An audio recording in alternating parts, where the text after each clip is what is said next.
دل میں برا سمجھے، لیکن آج وہ بھی نہیں ہے. اور ذالک اضعف الایمان، اور یہ سب سے کمزور ایمان ہے. آج کمزور ایمان بھی نہیں ہے. انہی بھائیوں کو کہا جاتا ہے، ناراض ہوتے ہیں، جی تم ہمیں بے ایمان کہتے ہو.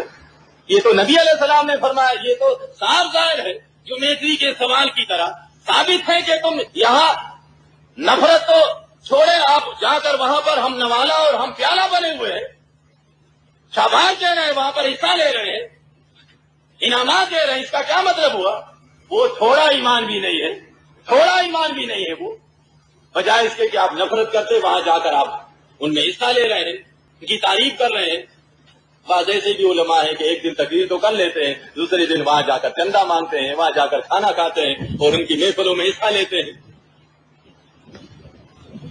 برے لوگ جب یہ دیکھتے ہیں کہ مولوی صاحب ہمارے پاس آ کر ہم سے چندہ لیتا ہے، ہم سے پیسے لیتا ہے اور جزاک اللہ کہتا ہے اور دعائیں دیتا ہے، اس کا مطلب یہ ہے کہ یہ اتنا برا کام نہیں ہے، یہ برا کام نہیں ہے. اور تنہائی میں مولوی صاحب سے یہی برا آدمی پوچھتا ہے کہ جی یہ تو آپ نے بڑا سخت مسئلہ کل کیا تھا کہ حرام خور کی دعا قبول نہیں ہوتی ہے، حرام خور جہنم میں جائے گا، حرام خور کی نماز قبول نہیں ہوتی ہے اور حرام خور کا حج نہیں ہوتا. تو مولوی صاحب یہ تو ہمارا پیسہ تو حرام ہے، یہ تو مدرسے میں بھی نہیں ہونا چاہیے، یہ تو مسجد میں بھی نہیں لگنا چاہیے، اور اسی سے تو ہم آپ کو عمرے پر بھیجتے ہیں. تو یہ مسکراتے ہوئے یہی کہتے ہیں، یہ تو کل کی بات تھی، وہ تو لوگوں کے سامنے ہم نے بات کی اور یہ اللہ معاف کرتا ہے. دوسرے دن جب وہ سنتا ہے تو وہ کبھی وہ برائی کو نہیں چھوڑتا،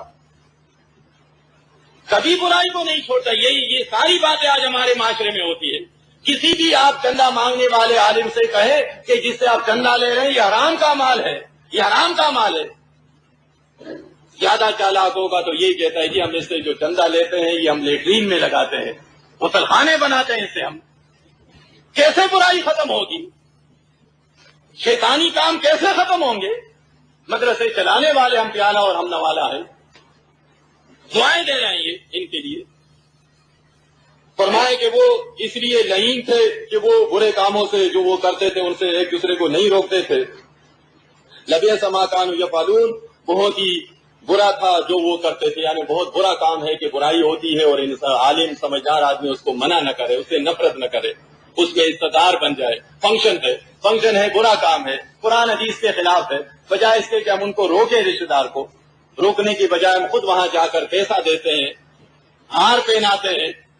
اور جو مومن مسلمان اللہ سے ڈرتے ہوئے اس میں حصہ نہیں لیتا تو اس پہلے تو وہ خود بھی گلا کرتا ہے جس نے فنکشن کا انتظام کیا ہے، اور یہ نام نہاد یہ جو قرآن حدیث کا دعویٰ کرتا ہے یہ بھی اس کو اکساتا ہے کہ جی یہ دیکھیں یہ لوگ توحید والے، یہ تمہارے اس میں شادی میں آتا ہے نہ غم میں آتا ہے، اس سے آپ بھی بائیکاٹ کریں، چھوڑ دیں ان کو. اور مولوی صاحب بھی اعلان کرتا ہے مسجد میں کہ ان لوگوں سے بائیکاٹ کر دیں آپ، یہ نہ کسی کی شادی میں ہے نہ کسی کے غم میں ہے.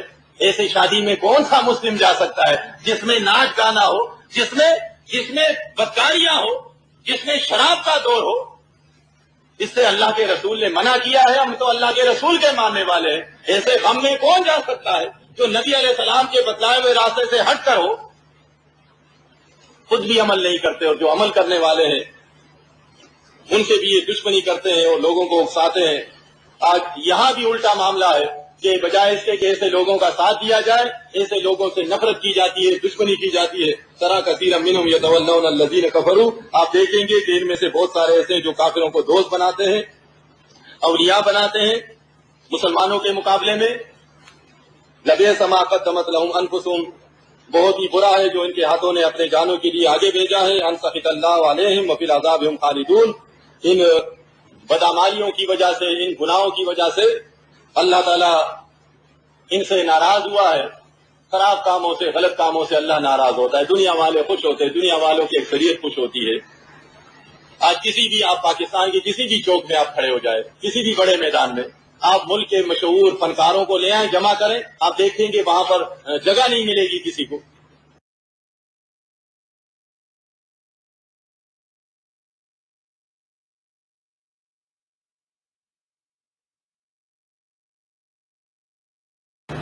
اتنا رش ہو جائے گا، ناچنے والوں کو، فنکاروں کو، میراثیوں کو لے آئے، سارے جمع ہو جائیں گے. اسی میدان میں آپ اللہ کی کتاب اٹھا کر پڑھنا شروع کریں، آپ دیکھیں کتنے پاکستانی کلمہ پڑھنے والے کھڑے ہوتے ہیں. وہاں پر کوئی بھی کھڑا نہیں ہوگا، سارے ایک ایک کر کے نکل جائیں گے.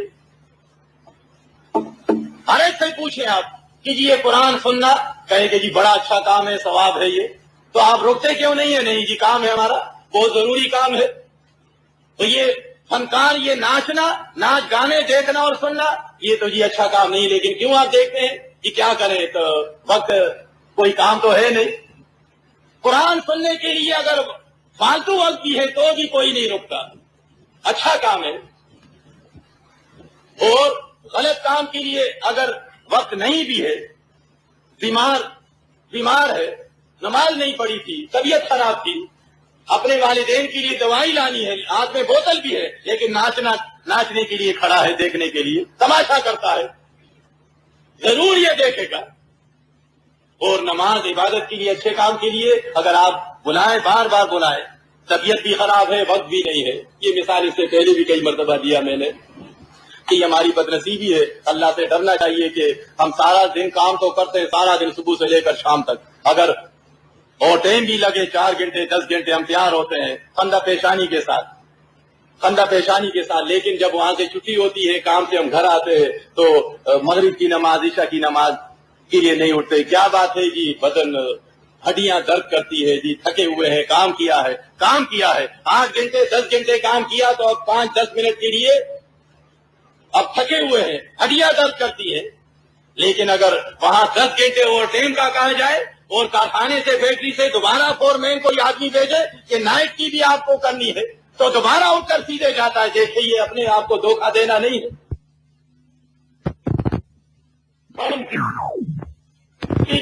ये 10 घंटे के लिए तैयार है, आज भी ये काम करने के लिए तैयार है, लेकिन इशा की नमाज, मगरिब की नमाज के लिए तैयार नहीं है। काम किया है इसने, ड्यूटी की है इसने, ये मुसलमानी नहीं है। अल्लाह से डरना चाहिए। अल्लाह ने हमें इसी काम के लिए, ड्यूटी, इस फर्ज, इबादत के लिए भेजा है। इसके साथ ये काम जायज तरीके से अल्लाह ने इसकी इजाजत दी है। ये भी इबादत है। एक इंसान फजर की नमाज पढ़ता है मुसलमान, उसके बाद वो अपने जायज काम के लिए निकलता है, तो ये भी इबादत में लिखा जाता है, शुमार किया जाता है। उसके बाद वो जोर की नमाज उसी काम के दौरान पढ़ता है, तो ये भी इबादत में, ये इसका काम सारा इबादत में लिखा जाता है। इबादत भी कर रहा है आखिरत के लिए और दुनिया भी कमा रहा है। कितना बड़ा खुशनसीब है ये।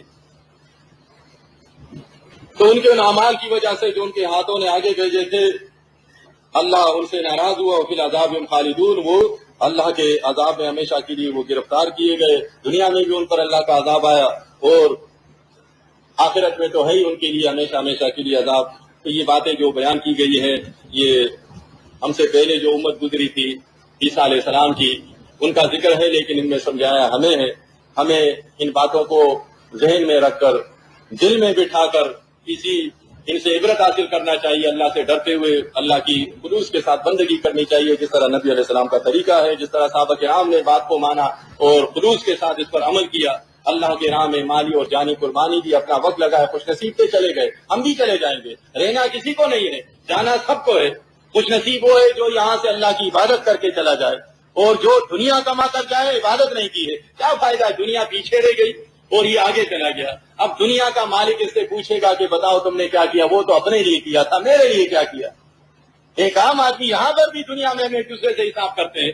कोई अपने लिए काम करता है और उसके सामने एहसान जतलाता है, तो समझदार आदमी एक वक्त में ऐसा भी उससे कहता है कि जी ये तो आपने अपने लिए किया है, मुझ पर क्या एहसान करते हो? खामोश हो जाता है वो। तो अल्लाह अगर हमसे आखिरत में ये सवाल करे, हमने बहुत सारी दुनिया जमा की थी, बहुत बड़ा कारोबार बनाया था, बहुत जायदाद बनाई थी, लेकिन अल्लाह के लिए कुछ नहीं किया, और अब हमसे ये भी पूछ सकता है कि ये तो सारी तुम्हारी चीजें थी, हमारे लिए बताओ जिस मकसद के लिए तुम्हें भेजा था, क्या किया है तुमने?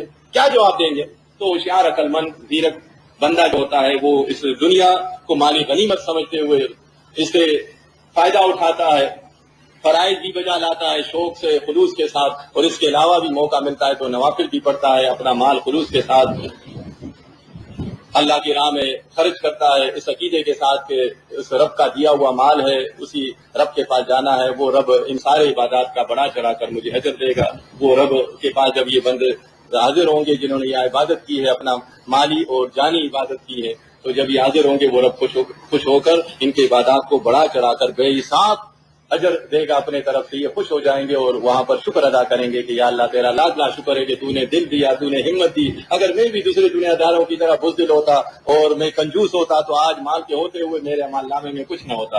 आज अच्छी सेहत रखते हुए भी मैंने न इबादत की होती। या अल्लाह तेरा ये शुक्र है कि तूने मुझे हिम्मत दी और मुझे दिल दिया, मैंने अपना माल भी तेरे राह में हलाल लगाया और अपने जानी इबादत भी की, जिससे आज तो खुश होकर मुझे जहन्नम की आग से बचाकर मुझे नेमतों से भरे हुए बागात में दाखिल फरमाए। ये दिन आने वाला है, हमारा ईमान है, इसके लिए तैयारी होनी चाहिए। ये आज नहीं तो कल की बात है, चाहे हम चाहें या न चाहें, लेकिन अपने रब के सामने खड़े होंगे। वो रब इस कुरान, इस किताब की रोशनी में हम सारे बंदों से हिसाब लेकर